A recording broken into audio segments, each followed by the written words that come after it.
اعوذ باللہ من الشیطان الرجیم بسم اللہ الرحمن الرحیم۔ برادران عزیز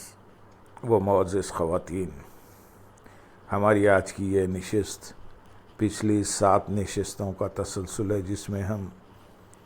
دین اسلام سے متعلق بیان کر رہے ہیں، اور آج کی اس نشست میں بھی ہم اسی پر روشنی ڈالیں گے۔ دین اسلام حقیقت میں دین محبت ہے۔ اگر ہم اسلامی تعلیمات کو کسی بھی جہت اور پہلو سے دیکھیں تو ہمیں ہر جگہ فراوانی کے ساتھ محبت، رحمت، شفقت، نرمی، سہولت، لطف و کرم، احسان اور عفو و درگزر کا عنصر ہی غالب نظر آتا ہے۔ ایسا لگتا ہے کہ عفو و درگزر، رحمت و شفقت اور نرمی و سہولت ہی سارا اسلام ہے۔ بلا شبہ اتنی شفقت اور اتنی رحمت ہمیں دین اسلام کے سوا دنیا کے کسی مذہب، کسی فلسفے حیات اور کسی نظام میں نظر نہیں آتی۔ افسوس، ہم نے اسلام کا مطالعہ چھوڑ دیا، اسلام کو سمجھنا چھوڑ دیا، نتیجتاً ہم سے اسلام کی معرفت، عمل اور اس سے محبت چھوٹ گئی،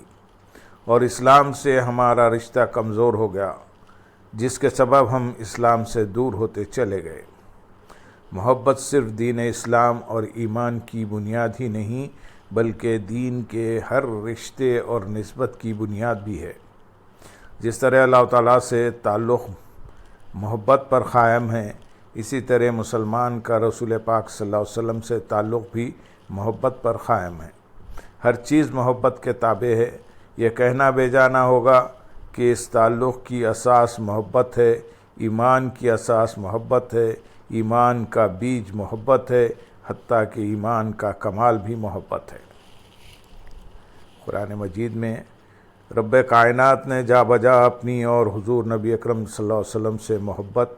اطاعت کی طرف متوجہ کیا۔ ارشاد باری تعالیٰ ہے، قُلْ إِن كُنتُمْ تُحِبُّونَ اللَّهَ فَاتَّبِعُونِي يُحِبِّبْكُمُ اللَّهُ وَيَغْفِرْ لَكُمْ ذُنُوبَكُمْ وَاللَّهُ غَفُورٌ رَحِيمٌ۔ اے حبیب، آپ فرما دیں کہ اگر تم اللہ سے محبت کرتے ہو تو میری پیروی کرو، تب اللہ تمہیں اپنا محبوب بنا لے گا اور تمہارے لیے تمہارے گناہ معاف فرما دے گا، اور اللہ نہایت بخشنے والا مہربان ہے۔ اس آیت مبارکہ میں محبت الہی کی دلیل اطاعت مصطفیٰ صلی اللہ علیہ وسلم کو قرار دیا، اور اطاعت مصطفیٰ صلی اللہ علیہ وسلم کا ثمر رب کائنات کے محبوب بندوں میں شامل ہو جانے اور گناہوں کی معافی کے مژدہ کی صورت میں عطا فرمایا۔ بعینی اللہ کریم نے جہاں محبت الہی کو محبت و اطاعت مصطفیٰ صلی اللہ علیہ وسلم کا اجر عظیم قرار دیا، وہیں قرآن مجید میں اللہ تعالیٰ اور اس کے رسول صلی اللہ علیہ وسلم کی محبت پر دنیاوی محبتوں کو ترجیح و غلبہ دینے پر عذاب الہی کی وعید بھی سنائی گئی ہے۔ ارشاد باری تعالیٰ ہے، اے نبی مکرم، آپ فرما دیں، اگر تمہارے باپ دادا اور تمہارے بیٹے بیٹیاں اور تمہارے بھائی بہنیں اور تمہاری بیویاں اور تمہارے دیگر رشتہ دار اور تمہارے اموال جو تم نے محنت سے کمائے اور تجارت و کاروبار جس کے نقصان سے تم ڈرتے رہتے ہو، اور وہ مکانات جنہیں تم پسند کرتے ہو، تمہارے نزدیک اللہ اور اس کے رسول صلی اللہ علیہ وسلم اور اس کی راہ میں جہاد سے زیادہ محبوب ہیں، تو پھر انتظار کرو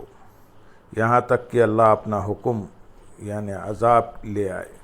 اور اللہ نافرمان لوگوں کو ہدایت نہیں فرماتا۔ اس آیت مبارکہ سے مقصود یہ ہے کہ بندہ حقیقی معنوں میں محبت کے مفہوم سے آشنا ہو جائے۔ یہ نہ ہو کہ دعویٰ محبت تو اللہ تعالیٰ اور اس کے رسول صلی اللہ علیہ وسلم کے ساتھ ہو، مگر عملی اظہار محبت دنیاوی معادی چیزوں کے ساتھ کیا جائے۔ وادی محبت میں یہ دوغلاپن کسی بھی طور قبول نہیں کیا جاتا،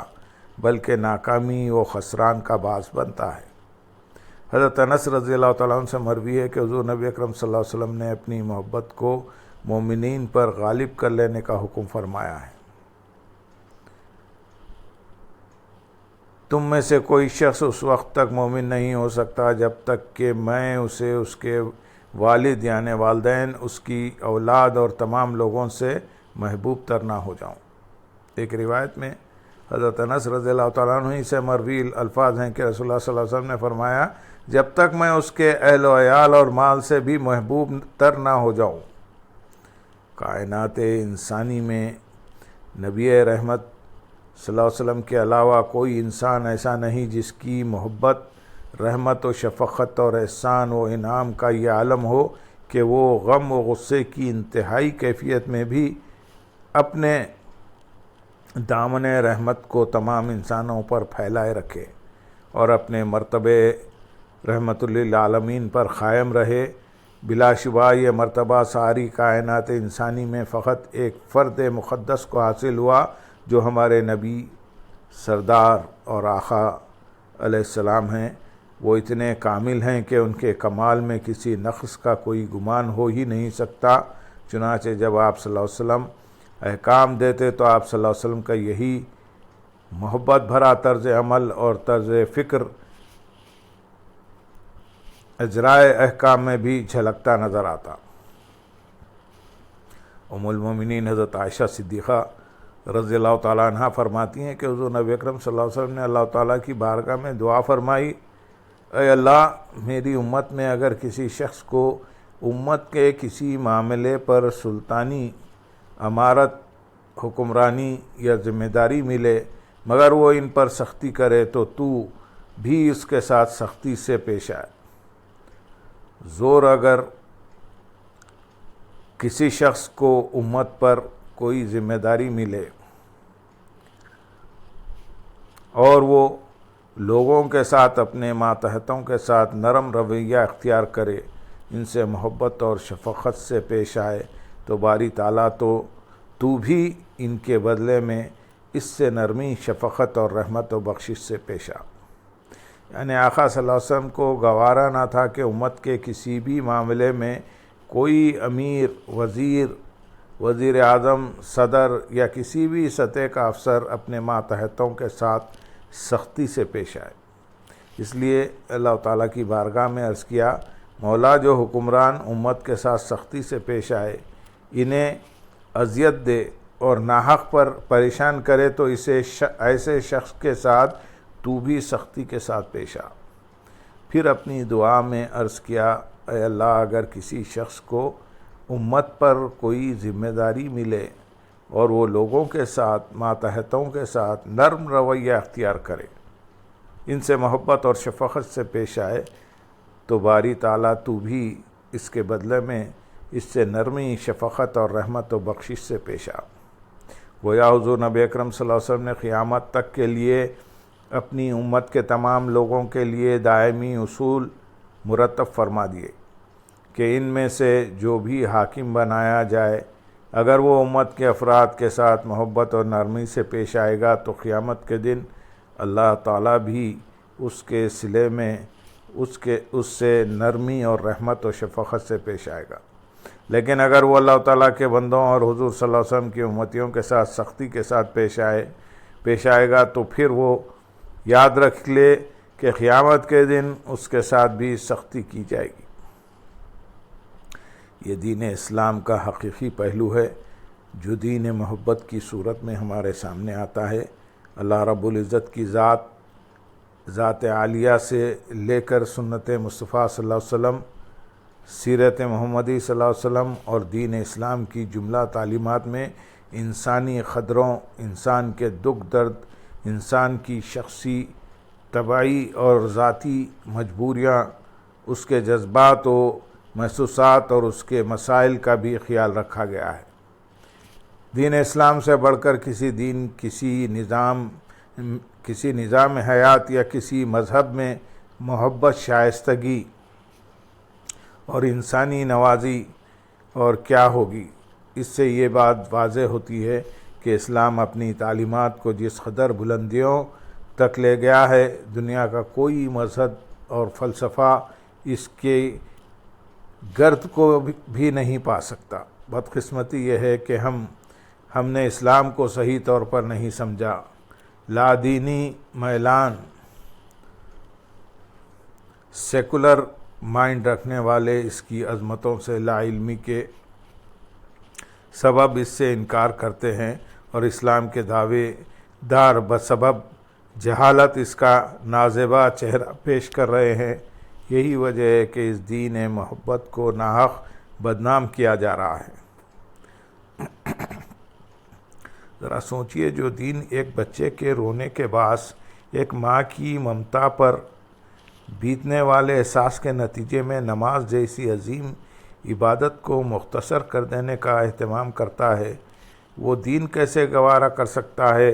کہ کسی کے بچے کی گردن کاٹ دی جائے، کسی کے گلے پر چھرا یعنی خنجر چل جائے، کسی کے سینے میں بندوق کی گولی داغ دی جائے، کسی کا گھر جلا دیا جائے، اور خودکش حملے کے ذریعے کئی انسانی آبادیوں اور ان میں رہنے والے معصوم بچوں، عورتوں، بوڑھوں اور مریضوں کو ہلاک و برباد کر دیا جائے۔ جو بدبخت ایسے کام کر کے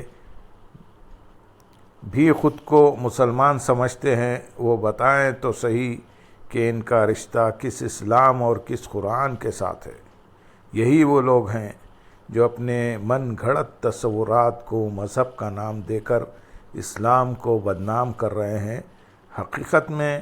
یہی دشمنان اسلام ہیں جن کو اسلام کی محبتوں، لطافتوں، رحمتوں، شفقتوں، برکتوں اور اس کی عظمتوں کی خبر ہی نہیں۔ حالانکہ پیغمبر اسلام صلی اللہ علیہ وسلم صحابہ اکرام رضی اللہ تعالیٰ عنہ کو ہمیشہ محبت، توازن یعنی بیلنس، اعتدال اور آسانی اور سہولت کی تعلیم دیتے، اور مبالغہ، انتہا پسندی اور ہر طرح کی شدت پسندی سے منع فرماتے۔ اللہم صلی علی سیدنا محمد وعلی آل سیدنا محمد وبارک وسلم، وآخر دعوانا ان الحمدللہ رب العالمین۔